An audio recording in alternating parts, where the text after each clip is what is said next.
Seguimos celebrando un acontecimiento, no tanto un día. Seguimos celebrando la plenitud del tiempo, de saber que el Señor cumplió la promesa de enviar a su Hijo. Y hoy continuamos con el mismo pasaje que comenzamos la vez anterior en el libro de Gálatas, en la carta a los Gálatas, capítulo 4, versículos 4 y 5. Y vamos a darle una conclusión muy adecuada a este pasaje también. La serie que hemos estado predicando en estos días se llama En la plenitud del tiempo. Y hemos explicado un poquito en profundidad lo que eso significa para nosotros. Si no trae su Biblia a la mano, puede levantar su mano. Alguno de los ujieres puede tener ahí alguna. Si no, trae su teléfono o su tableta. Ahí usted puede accesar a este pasaje. Es un solo pasaje. Así es que fácilmente usted lo va a memorizar. Cuando el Papa Julio I autorizó el 25 de diciembre para ser celebrado como el cumpleaños de Jesús en el año 353 después de Cristo, ¿quién alguna vez se hubiera imaginado que esa celebración llegaría a ser lo que nosotros vemos como hasta el día de hoy? Cuando el profesor Charles Follen encendió las velas en aquel primer árbol de Navidad en los Estados Unidos en 1832, ¿quién hubiera pensado alguna vez que las decoraciones llegarían a ser tan elaboradas como lo son hoy? Sin embargo, la polémica de que si los cristianos deben o no celebrar la Navidad sigue, pero no es nuevo. Por siglos ha habido en ambos lados de la perspectiva personas bien intencionadas que utilizan la Escritura para defender sus posiciones. Es difícil que resolvamos una diferencia de opiniones ancestrales, pero sí nos podemos acercar a poder nosotros tener la confianza y la seguridad de que al celebrar el nacimiento de Cristo, realmente estamos celebrando un acontecimiento, no una fecha. Una razón por la que la celebración de la Navidad, algunas personas, algunos cristianos no quieren realizarla, es que las tradiciones que rodean a esta festividad tienen su origen en el paganismo. La búsqueda de la información sobre este tema es difícil porque los orígenes de muchas, no solamente de las tradiciones navideñas, pero de muchas de las tradiciones nuestras como cristianos, son tan oscuras como sus fuentes de información a menudo nos lo muestran, se contradicen entre ellas. Por ejemplo, cuando hablamos de Navidad, oímos hablar de campanas, de velas, de muérdago, que es la planta típica de Navidad, y otras decoraciones que se mencionan en la historia del culto pagano. Pero el uso de estas en el hogar cristiano ciertamente no indica que esa familia retorne al paganismo. Aunque definitivamente haya raíces paganas en esta celebración de la Navidad, hay muchas más asociadas con el verdadero significado de la Navidad. Por ejemplo, el nacimiento del Salvador del mundo se realizó, ¿lo cree usted? Nació en una ciudad llamada Belén, ¿no es cierto? Las campanas que tañen para anunciar la buena noticia de salvación suenan en la época de Navidad en algunos lugares, sobre todo en Europa. Las velas que se encienden nos recuerdan a nosotros que Cristo es lo que dijo ser, la luz del mundo que vino a la humanidad, según Juan 1:4. Una estrella que se coloca en la punta del árbol nos ayuda a recordar aquella estrella de Belén, y el intercambio de regalos entre familiares y amigos nos recuerda los obsequios que los hombres sabios de Oriente, conocidos como los Reyes Magos, trajeron cuando estuvieron ante la presencia del niño Dios, del niño Jesús. ¿Usted se acuerda qué regalos fueron los que trajeron los reyes? En primer lugar, no sabemos si eran reyes. La Biblia no nos lo dice. Dice que eran hombres sabios de Oriente. Y menciona únicamente 3 regalos, pudieron haber sido más. De ahí la tradición dice que eran 3, y hasta nombres les ponen: Melchor, Gaspar y Baltasar, uno blanco, uno negrito y otro, uno montado en camello, caballo. No, y lo bueno que somos para inventar cosas, y eso es lo que nos figuramos. Pero la Biblia únicamente nos habla de que ellos llegaron siguiendo una estrella que se apareció más adelante, después de aquella noche en Belén. Más adelante, casi un año después, se aparece nuevamente la estrella en el cielo para guiar a estos hombres sabios y entregar, como dice el Evangelio de Mateo, estos regalos al niño, no en una cueva, no en un establo, sino en una casa. Y ahí llegaron y entregaron sus presentes. Lo que nos ayuda a recordar el regalo más grande que Dios puede darle a la humanidad, que ha sido su propio Hijo, Jesucristo, para cada uno de nosotros. Otro argumento contra la celebración de la Navidad es el pinito de Navidad famoso. Ese es el que le hace que a muchas personas les salga sarpullido en la cara cada vez que piensan en el pinito de Navidad. En una ocasión una persona por Facebook nos escribió el año pasado diciéndonos tantas cosas, porque aquí en el escenario había un montón de pinitos. No había uno, había como 9, imagínese usted. Pero hay gente que hace un tanto escándalo por eso. Ahora, el pasaje más citado para quitar ese tipo de celebración es Jeremías capítulo 10, donde habla acerca de los árboles que son cortados y adornados, pero sacan el texto fuera de contexto, porque es verdad, árboles son cortados, de los cuales se cincela la madera, se hace una forma de un ídolo, y ese ídolo decoran con plata y oro y otro tipo de decoraciones, y luego se postran y adoran a esa imagen.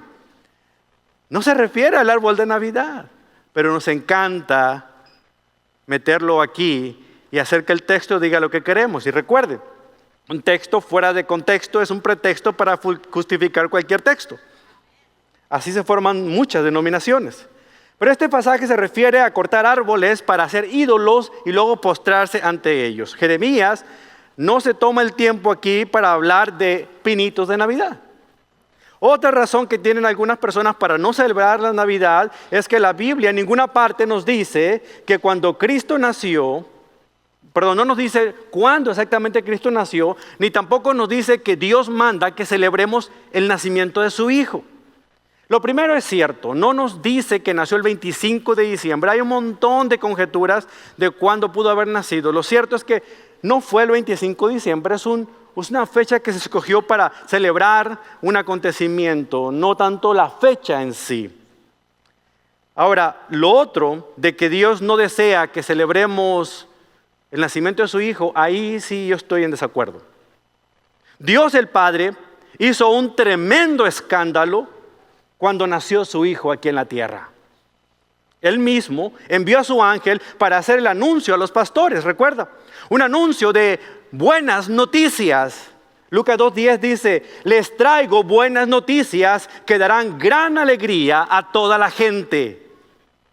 Las buenas noticias merecen ser celebradas por 3 razones. Una, son personales. Dice: les traigo a ustedes, o sea, te trae a ti. En segundo lugar, son positivas. La buena noticia que dará gran alegría. No van a dar gran tristeza. Y número 3, son universales. Es a toda la gente.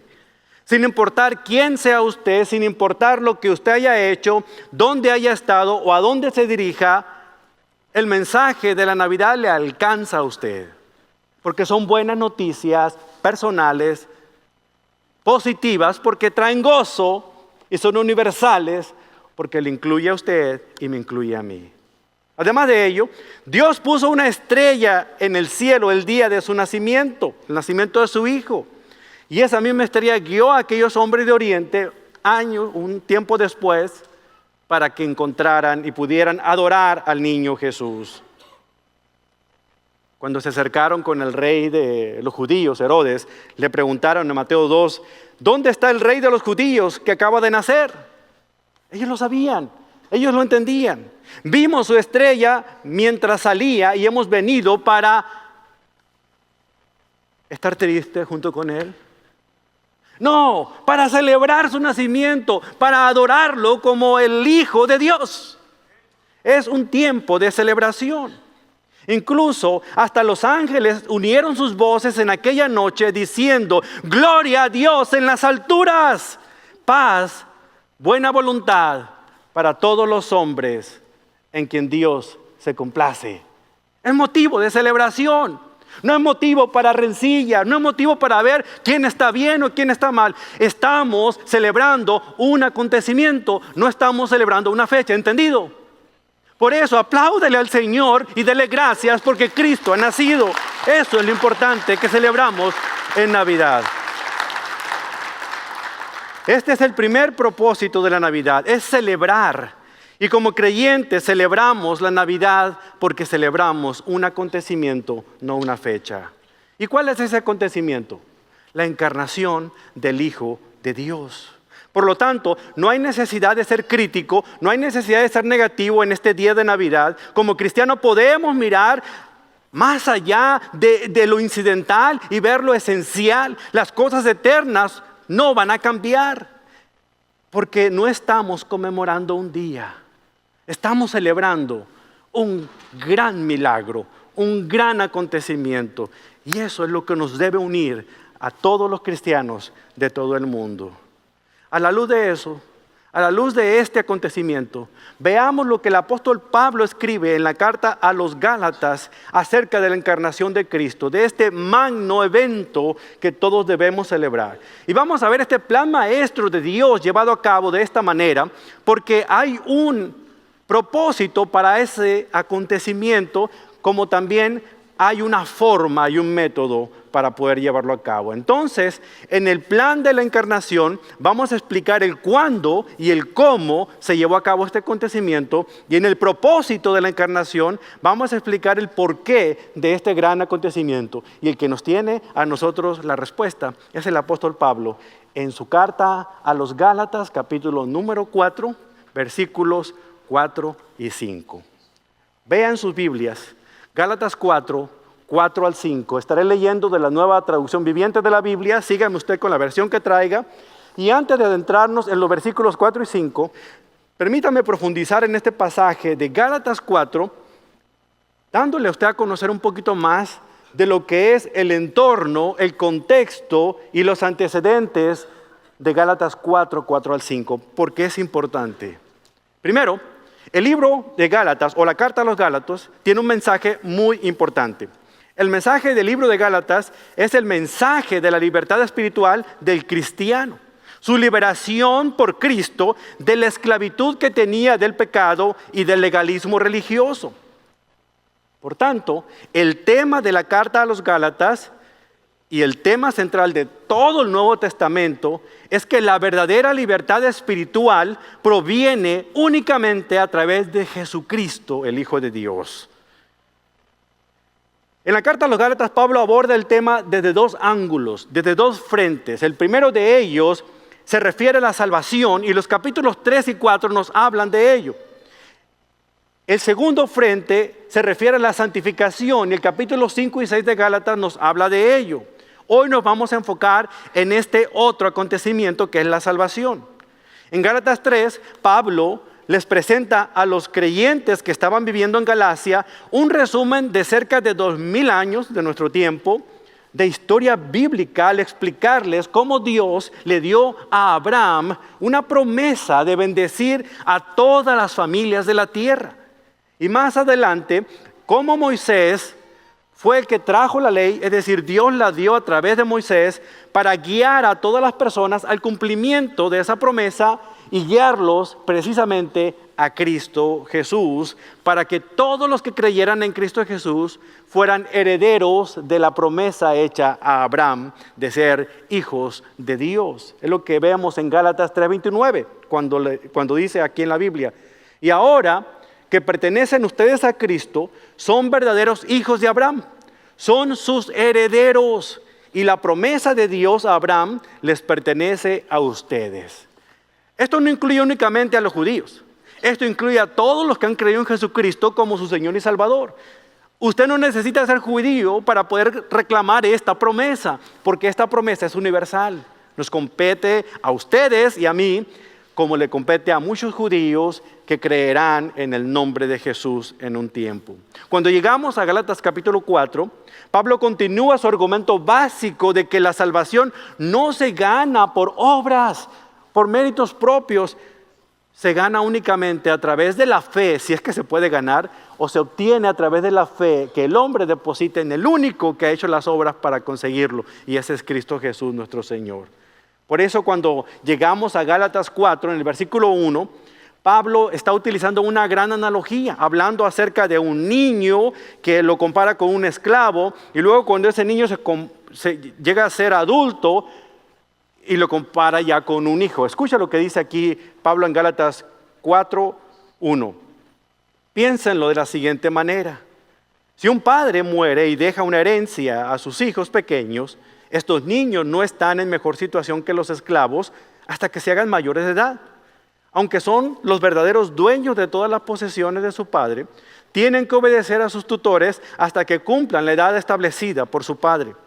Esto mismo sucedía con nosotros antes de que viniera Cristo. Éramos como niños, éramos esclavos de los principios espirituales básicos de este mundo. En otras palabras, el apóstol Pablo está diciendo que cuando nosotros no éramos cristianos, estábamos, entre comillas, esclavizados por la ley. Es decir, nosotros teníamos que cumplir la ley si queríamos de alguna otra manera ganar el favor de Dios. Pero una vez que llegamos a conocer a Cristo, el único que verdaderamente ha cumplido la ley a cabalidad, entonces ahora nosotros somos declarados ya mayores de edad, adultos, gracias a Cristo, que Él la cumplió. Por lo tanto, nosotros ya no estamos esclavizados ante la ley, sino que ahora podemos cumplirla porque Cristo la cumplió. Él la cumplió por nosotros. Aquí emplea esta ilustración de la esclavitud para mostrar eso, hermanos. Antes de que viniera Cristo y muriera por el pecado, las personas debían someterse al dominio de la ley.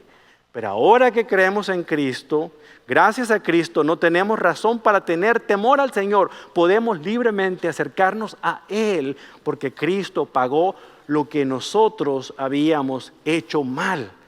El pecado ya no nos toma en cuenta Dios porque Cristo lo perdonó cuando murió en la cruz. Lo único que tenemos que hacer nosotros es pedir perdón al Señor por nuestros pecados y confiar que a través de su gracia soberana, no porque lo merezcamos, nosotros recibimos el perdón de pecados y la salvación maravillosa que nos sana de nuestra condenación eterna. Y ahora somos declarados hijos de Dios.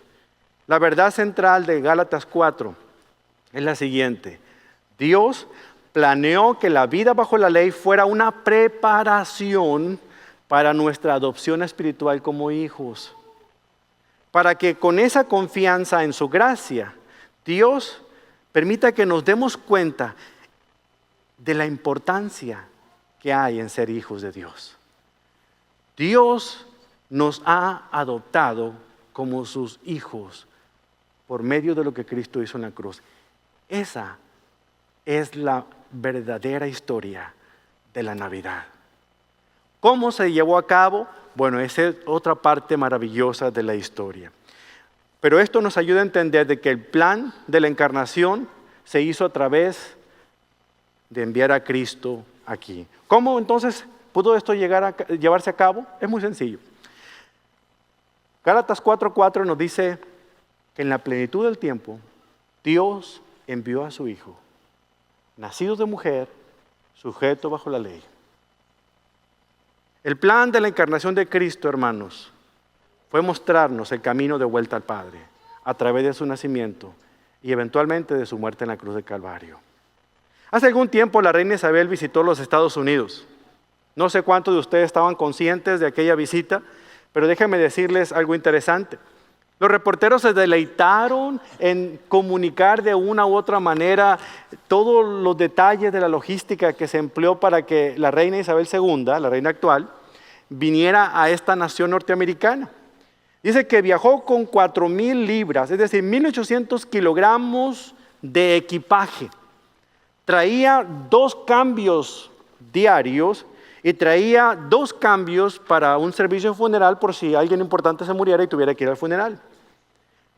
Yo creo que también pesaba mucho el maquillaje que tenía que ponerse. Bueno, esa es otra historia, eso no creo. Aparte de todo eso, traía 30 litros de plasma, o sea, de sangre, por si necesitaba una transfusión.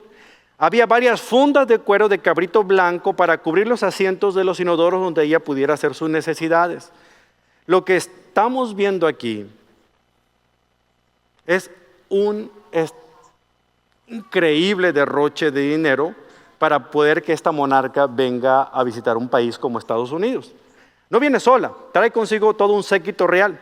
Trae una peluquera personal, 2 ayudantes que le ayudan a vestirse, desvestirse, a acostar en la cama, 4 asistentes personales, 25 personas que se encargan de los detalles hasta lo último detalle. En pocas palabras, el chistecito de su graciosa majestad de venir a Estados Unidos le cuesta a los que pagan impuestos de esta nación, le costó en aquella ocasión $20 millones, nomás por una visita de media hora. Eso sí, se anunció en todo el mundo, la fanfarria se dio por todos lados, pero qué contraste tan grande cuando el creador del cielo y de la tierra vino a este mundo en el silencio de la noche, en la inquietud de aquellos que esperaban al Mesías, que pasaron desapercibido la llegada del Mesías porque esperaban a alguien de la realeza. La gente esperaba que llegara un rey con un séquito real parecido al que les acabo de describir, pero él llegó humildemente en la forma de un bebé. La gente esperaba que naciera en un palacio o al menos en una casa presidencial, como es digno de un dignatario. Pero nació en un humilde pesebre, que no era otra cosa más que una cueva donde dejaban reposar los animales para protegerlos del frío. No nació en una cuna de oro, nació a una pareja humilde de campesinos, jovencitos, judíos, que lo único que pudieron hacer es depositarlo sobre la paja que habían acomodado en un pesebre, que no es otra cosa más que una canaleta para darle comer a animales. Era todo lo que tenían. Seguramente no hubo ni partera que ayudara a María. El inútil de José no creo que supiera ni cómo hacer nada de eso, a menos traer agua para lavar después al bebé. Pero así, en esas condiciones tan humildes y sencillas, el creador del cielo y de la tierra vino a este mundo, sin que nadie, excepto sus padres, unos cuantos pastorcitos y más adelante unos hombres sabios se dieran cuenta. ¡Qué contrastes! Ahora, ¿cuándo se llevó a cabo esto? Cuando todo estaba preparado, Dios dijo, este es el mejor momento para ir. No, porque el problema es este. A veces pensamos que Jesús nació en Belén, que Él, que es el alfa y el omega, el principio y el fin, tuvo principio y tuvo fin. Ese es un dicho para entender que Él no tiene principio y no tiene fin. Él es eterno. Jesús no comenzó a existir cuando nació en Belén. Él ya existía desde antes de la fundación del mundo. Él simplemente, milagrosamente, se convirtió en un diminuto embrión en el vientre de una joven judía. El creador del cielo y de la tierra, del universo infinito y todos los universos existentes conocidos hasta hoy, se redujo hasta lo mínimo para venir a este mundo, no con fanfarria, no con platillos, no con anuncio más que el de los ángeles, que les decían a aquellos humildes pastores que había nacido su Salvador en aquella ciudad de David. ¿Cuándo fue? Gálatas 4:4 nos lo dice, en la plenitud del tiempo. ¿Qué significa la plenitud del tiempo? Cuando el tiempo estaba exacto. Su venida no fue accidental. Pablo lo deja muy en claro. Él tenía un tiempo designado para este evento. Todo lo que había ocurrido antes del nacimiento de Cristo en Belén, todo lo que había ocurrido, Dios lo había estado preparando uno por uno, cada uno de estos acontecimientos, hasta el momento justo que en el calendario divino Él precisó que Jesús debía venir. No fue accidental su venida. No hay accidentes con Dios. Nada simplemente sucede, sino que todo ocurre de acuerdo a su calendario divino. Pablo dice que el momento en el que Jesús vino fue el tiempo en el punto más pleno, es lo que significa en la plenitud del tiempo. Una ocasión única en que todas las partes de la historia se cumplieron como debían cumplirse y justo en el momento Él llegó. William Hendrickson lo escribe de esta manera. Decimos que Jesús nació en Belén y eso es correcto, pero algunos de los aspectos cambian. Su nacimiento no fue como el de cualquier otro niño judío. Otros niños no existen en ningún sentido real antes de que sean concebidos en el útero materno. Es a través de la concepción que llegan a existir, pero el Hijo de Dios ya existía desde la eternidad pasada con el Padre. Él existió y existe para siempre en cuanto a su deidad. En consecuencia, el hecho de que ahora fuera enviado significa que ahora asumió la naturaleza humana que fue preparada maravillosamente en el vientre de María y se quedaría así para siempre. Él sería para siempre poseedor de dos naturalezas, una divina y una humana, unidas indisolublemente en la persona de Cristo. Por eso es que le llamamos el Dios hombre, Jesucristo hombre. Ninguna otra persona que haya vivido sería tan única como Jesús, pero se parecía a cualquier otro judío de la época. Quizá por eso pasó desapercibido a la vista de muchos. Cuando se cortaba le salía sangre, cuando se reían de él se lastimaba, cuando levantaban falsos testimonios de él le dolía. Cuando le colocaron aquella corona de espinas sobre su cabeza, sangraba su cabeza. Cuando lo crucificaron, él murió, como muere cualquier ser humano. Pero él al tercer día, como está escrito, resucitó. Y esa es la buena noticia del Evangelio, que Dios cumple su promesa. Él murió, pero resucitó, porque solamente Dios podía resucitar. La sombra de la cruz lo cubrió desde su nacimiento hasta su muerte. Porque cuando Cristo nació, fue envuelto en pañales, dice la Escritura, que no eran otra cosa más que ciertos pedazos de tela, mismos pedazos de tela que se utilizaban para embalsamar a los cadáveres. Qué curioso, ¿cierto? Que desde el nacimiento Él fue cubierto con los mismos pedazos de tela que se cubre un cadáver. La muerte de Jesús estaba desde antes de que Él viniera a nacer en Belén, en la mente de Dios. Él fue no un accidente, sino plenamente preparado para un tiempo como el que Él vino. Es lo que significa la plenitud del tiempo. Se refiere a que el periodo de Dios para poder llevar a cabo la redención, que no es otra cosa, pagar el rescate por aquellos que estaban sometidos a la ley, tenía que llevarse en el tiempo exacto. ¿Por qué decimos que es el tiempo correcto? Bueno, porque lo fue correcto culturalmente hablando. Si usted conoce de historia, recordará que en el siglo III a.C., en el siglo III, Alejandro Magno conquistó el mundo y con él trajo la cultura y el idioma griego.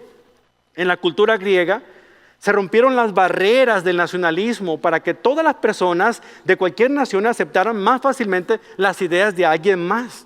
Esto significaba que cuando los cristianos viajaban de un país a otro con el mensaje del Evangelio de Cristo, eran más fácilmente aceptados por otras culturas. El idioma griego se había convertido en la lengua franca, por decirlo así, en el idioma oficial para comercializar en todos los demás pueblos. Es como en estos tiempos el inglés. En todos los países, sin importar su origen, el inglés sigue siendo el idioma comercial. No es el idioma más hablado. El número 1 lo ocupa el mandarín, por si usted no lo sabía. Es el más hablado porque hay muchos chinos, ¿verdad? Por todos lados, y nosotros vamos a tener uno en la casa. Pero el segundo idioma, tenía que decírselo, ¿verdad? Pero hablar español, e inglés. El segundo idioma más hablado es el español, y el tercero es el inglés. Hoy en nuestros días, pero el inglés es el que se utiliza para comercializar. Aquí era el griego en aquel tiempo. Verdaderamente cuando Cristo nació fue la plenitud del tiempo culturalmente hablando, pero también lo fue políticamente hablando. Porque durante el siglo antes que Cristo viniera, los romanos tomaron el control una vez que Alejandro Magno murió y sus territorios fueron divididos entre otros gobernantes. El imperio romano se impuso y con el control de Roma llegaron las carreteras para conectar los centros de comercio mundial. Con la ley de la seguridad romana, conocida como la paz romana, vino la protección de los ciudadanos romanos y su libertad de pasar de un país a otro sin preocupaciones. Así fue que el apóstol Pablo, por ejemplo, y otros evangelistas, otros apóstoles viajaron a otras partes del mundo por los caminos semipavimentados por los romanos con los privilegios de poder ser cuidados y llegar a su destino. Cuando Cristo nació, fue el cumplimiento del tiempo, políticamente hablando también. Entonces, Cristo no pudo haber nacido ni antes ni después, sino en este momento, preparado por Dios para que Él naciera. Igualmente va a ser el tiempo en que Cristo venga por su iglesia, no antes, no después. ¿Qué está haciendo Dios en este momento? Está esperando que usted y yo estemos listos y preparados para cuando Él venga y no nos tome por sorpresa. ¿Está usted listo? Yo estoy listo. Si el Señor viene esta noche, yo me voy con Él. Yo no sé usted, pero yo me voy con Él. Y anhelo su llegada. Lamentablemente no sabemos cuándo. Aquel que diga, que sepa cuándo viene, le está engañando. Por ahí me decía un hermano puertorriqueño que va a llegar en abril. ¿Cómo que en abril, hermano? Sí, la Biblia lo dice, va a llegar en abril. Ya ve que los puertorriqueños como que a veces, cuando habla bien rápido, la R se confunde con la L. Porque va a llegar en un abril y será el de ojos. Como dice la Biblia. Eso me lo enseñó un puertorriqueño. Pues no se sienta mal si usted es puertorriqueño. Los quiero, hombre. Es nomás para que se despierten. El punto al que quiero llegar al mencionar esto, hermanos, es que debemos estar preparados. Tal vez esa sea la razón por la cual el Señor no ha empezado a enviar toda la caballería para encontrarnos con nosotros en el aire. Por eso necesitamos estar listos. El tiempo oportuno, Dios lo sabe. No antes, no después. Es cuando Él lo ha dispuesto. Entonces vemos el cuándo. Ahora veamos cómo fue que llegó. Y eso está determinado de una manera práctica. Aquí mismo en Gálatas 4, versículo 4, la segunda parte dice que Cristo nació de mujer. Es decir, fue hecho de una mujer. En Lucas 1:35 y Mateo 1:20 encontramos esta historia. El ángel se acercó a una joven mujer llamada María, una campesina, humilde campesina de allá de Nazaret, y hablando con ella, lo primero que le dice es: no temas, María, no tengas miedo.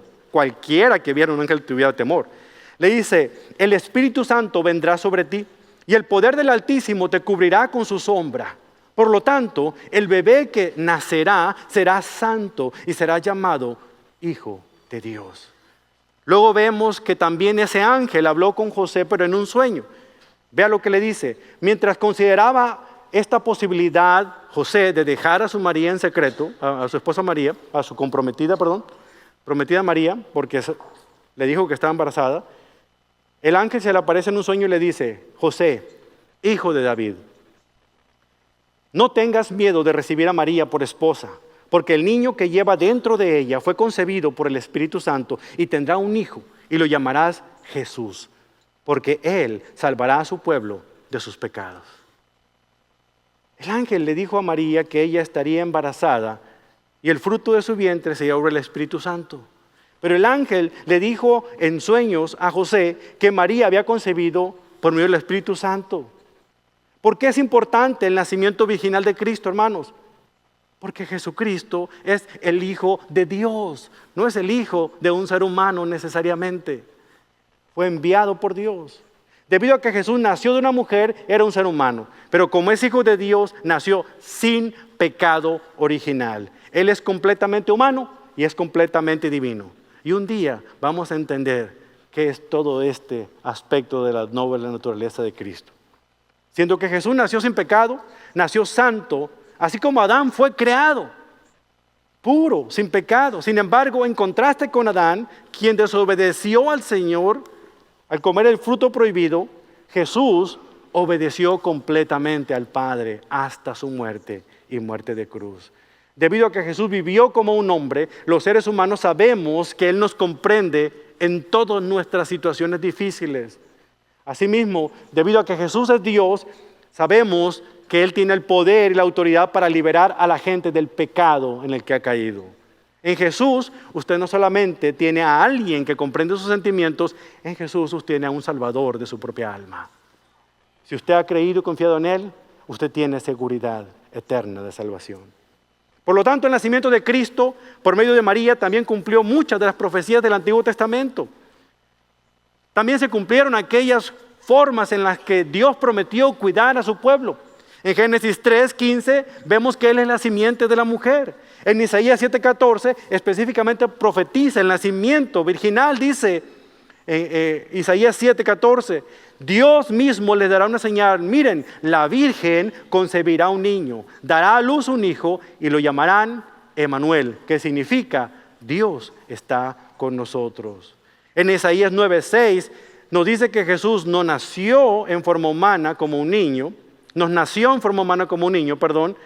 pero nos fue dado como un hijo a la semejanza del Padre Celestial.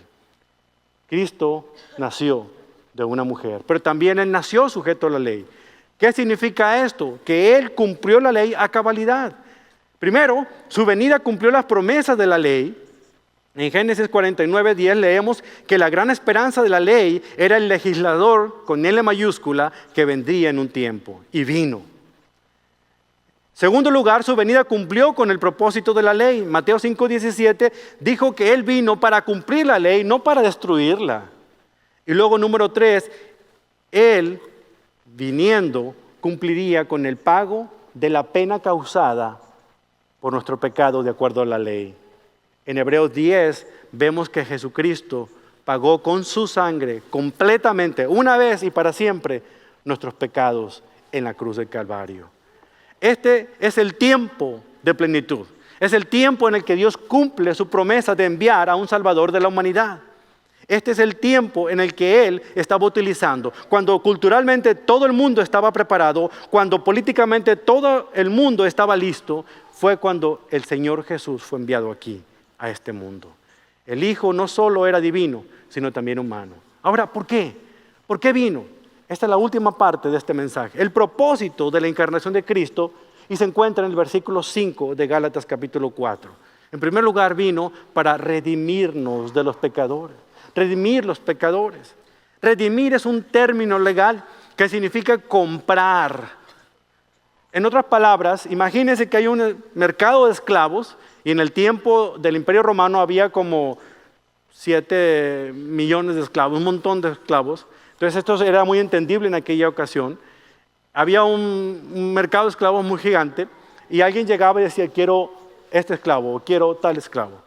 Nosotros estábamos esclavizados bajo el yugo de la ley. No podíamos hacer ninguna otra cosa porque teníamos que cumplir la cabalidad.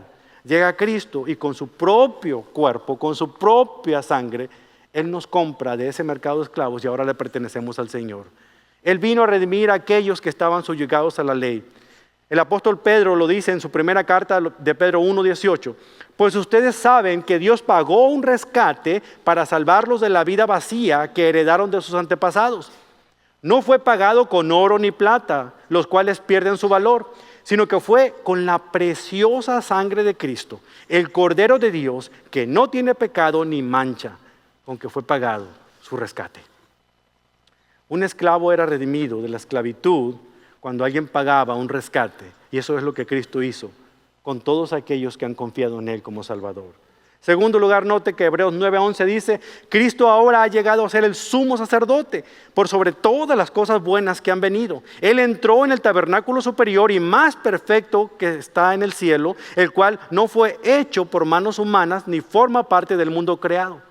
Él, o sea Cristo, con su propia sangre, no con la sangre de cabras ni de becerros, entró al lugar santísimo celestial una sola vez y para siempre y aseguró nuestra redención eterna.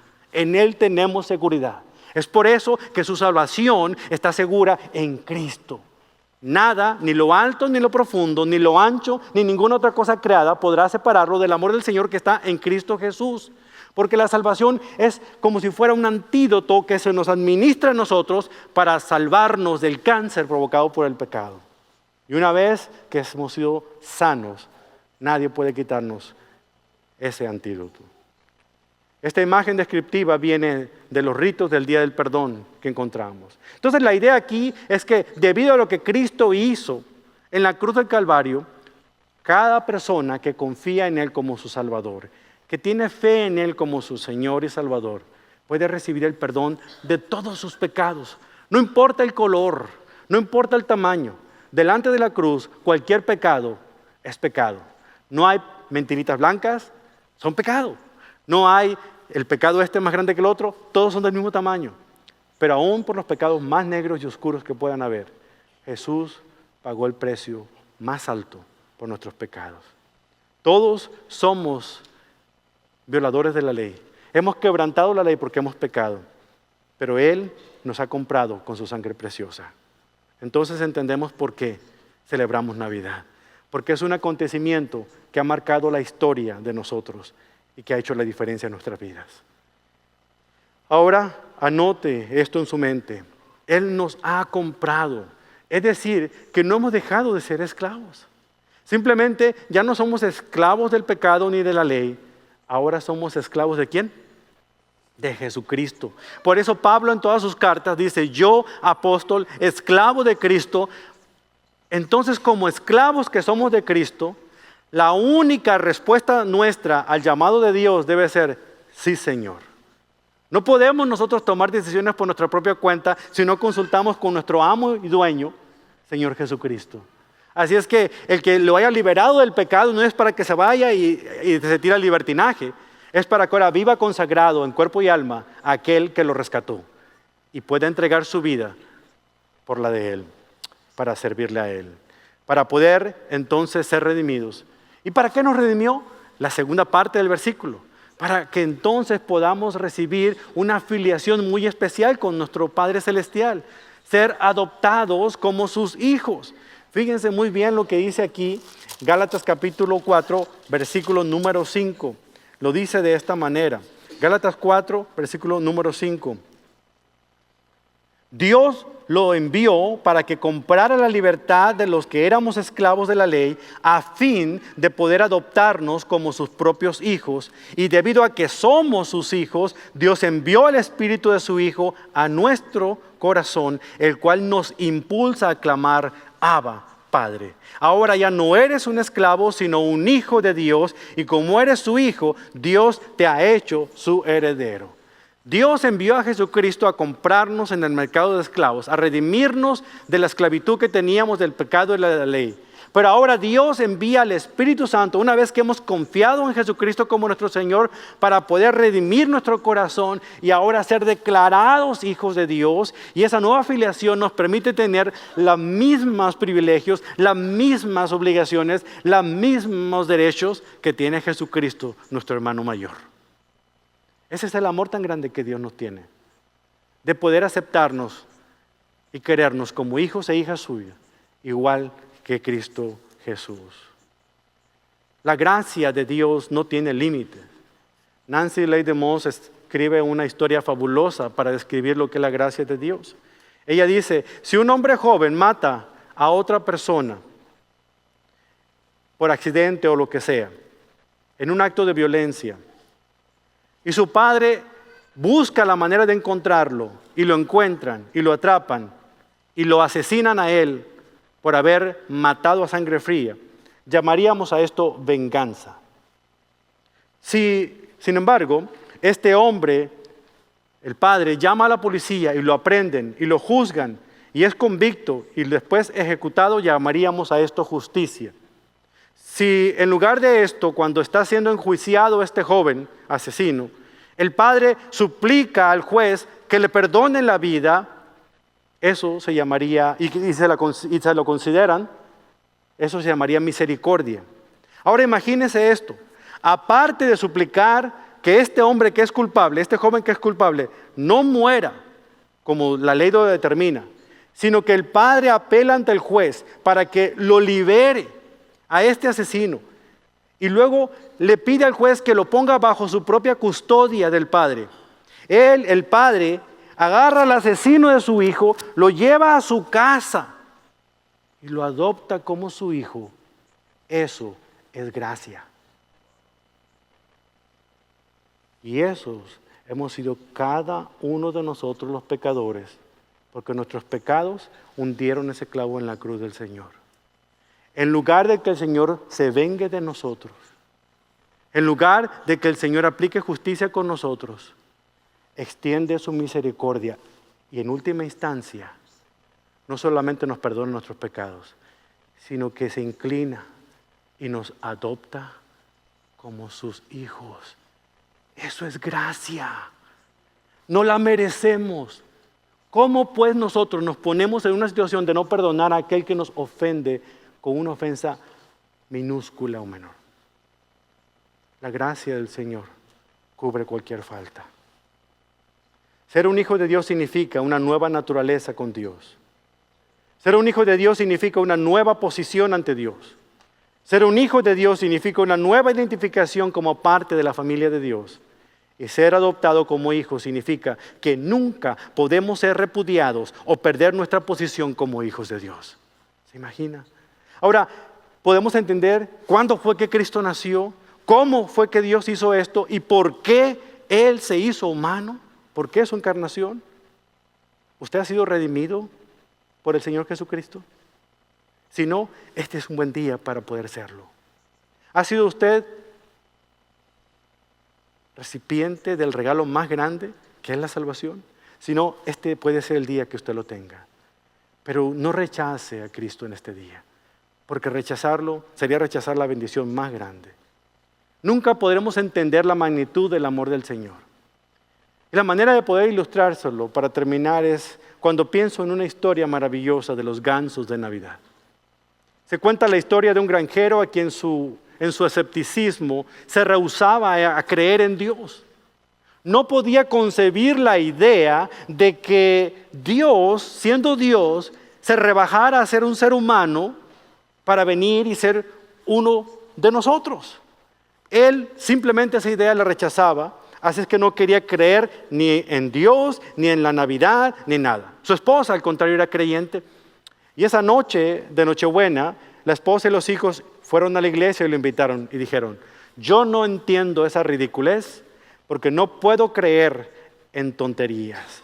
¿Por qué? A ver, díganme ustedes, ¿por qué Dios habría de rebajarse a ser uno de nosotros? Entonces la esposa y los hijos se fueron y él se quedó solo en la casa. Un rato después, el viento empezó a soplar con mucha fuerza y se desató una gran nevada. El hombre observaba por la ventana la impresionante tormenta de nieve y de repente un ruido en la ventana le estremeció y le hizo reaccionar. Se puso su abrigo, sus botas de nieve y salió para averiguar qué era lo que estaba pasando y se dio cuenta de que había una parvada de gansos salvajes que a lo mejor iban de camino al sur, que se habían quedado ahí atorados, sorprendidos por la tormenta de nieve. Sintió compasión de ellos y decidió ayudarlos. Se encaminó al granero, abrió las puertas con la idea de que los gansos entraran y se refugiaran del frío y entraran y pudieran comer algo de comida que les sirviera. Pero no lo hicieron. Los gansos solamente revoloteaban por ahí. Se acercaba a los gansos y los ahuyentaba en dirección al granero, pero lo ignoraron completamente. Al contrario, se asustaron y volaban en dirección contraria, revoloteando por ahí. No sabía cómo hacerle. Agarró migajas de pan, las empezó a partir en pedacitos de donde estaban los gansos hasta la puerta del granero, pero los gansos no lo siguieron, no entendieron el mensaje. No logró comprender qué hacer. Entonces recordó algo. Se metió al granero y buscó a uno de sus gansos domésticos de la granja. Lo agarró y ahí lo despertó como pudo y lo trajo consigo.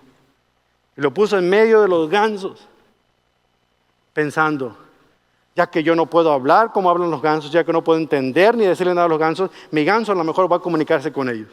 Así que cuando puso el ganso con el frío que hacía allá afuera, lo que hizo el ganso fue volar inmediatamente adentro del granero y para sorpresa de él, todos los gansos salvajes lo siguieron y entraron al granero. Entonces comprendió por qué Dios decidió dejar el cielo y venir a la tierra y ser uno de nosotros, para que siendo uno de nosotros hablara nuestro propio idioma y nos mostrara el camino de regreso a la salvación. Eso es la historia de la Navidad. Pocas palabras.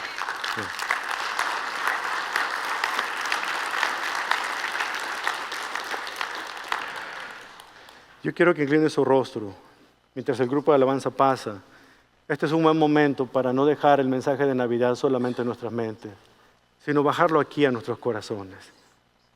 Jesús quiere que este mensaje de Navidad sea real, no para que nos dejemos llevar por las cosas que ocurren en esta temporada navideña, el estrés de las compras, las comidas en exceso y todo el tráfico por las calles, sino de recordar la importancia de un mensaje como el de hoy.